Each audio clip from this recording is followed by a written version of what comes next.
এক বছর আগেও কলকাতার নিউ মার্কেটের পাশের ফ্রি স্কুল স্ট্রিট আর মার্কুইস স্ট্রিটে ঢুকলেই মনে হতো আপনি বোধহয় ভুলে বাংলাদেশেই চলে এসেছেন। চারপাশে শুধু বাংলাদেশি পর্যটকের কোলাহল, হোটেল রেস্তোরাঁ থেকে ভেসে আসা বিরিয়ানি কাবাবের গন্ধ, দোকানে দোকানে দামাদামি, সব মিলিয়ে সেটাই ছিল মিনি বাংলাদেশ। কিন্তু সময় বদলেছে, আর বদলেছে ছবিটাও। বাংলাদেশের ছাত্র জনতার জুলাই গণ অভ্যুত্থানে আওয়ামী লীগ সরকারের পতনের পর যেন হঠাৎ সুইচ অফ হয়ে গেছে এই প্রাণকেন্দ্রের। একসময় যে গলিগুলোতে পর্যটকের ভিড়ে হাঁটাচলা মুশকিল ছিল, এখন সেখানে সাইলেন্স মোড অন হয়ে গেছে।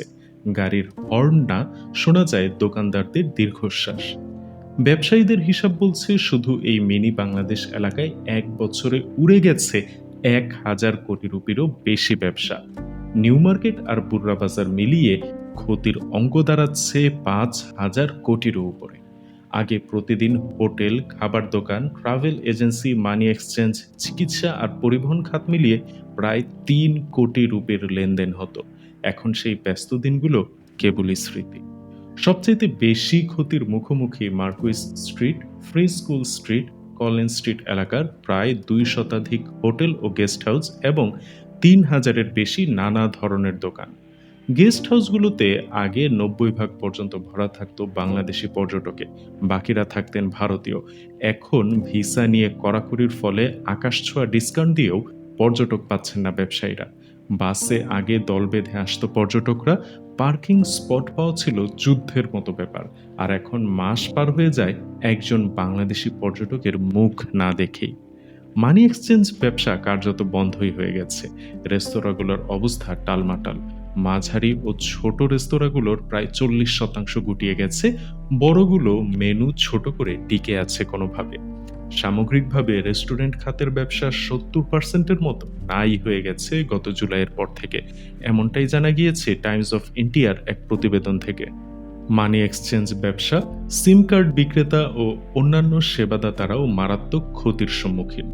মোহাম্মদ আনসারি নামের এক ভুক্তভোগী সিম কার্ড বিক্রেতার মতে তাদের ব্যবসা আগের তুলনায় ১০ ভাগের ১ ভাগে নেমে এসেছে গেল জুলাইয়ের পর থেকে। সংকট শুধু দোকান হোটেলেই থামেনি। যারা বাড়িতে রান্না করে পর্যটকদের খাওয়াতেন, হোমস্টে চালাতেন, গাইড করতেন, সবাই এখন দিশেহারা। কেউ গাড়ি কিনে বসে আছে, অথচ মাসে হাতে গোনা কয়েকটা লোকাল বুকিং, তাতেও ভাড়া আগের অর্ধেক।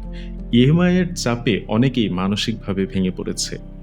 আজকের মিনি বাংলাদেশে আছে দোকান কিন্তু ক্রেতা নেই, আছে হোটেল কিন্তু অতিথি নেই, আছে গল্প কিন্তু নেই সেই উচ্ছ্বাস।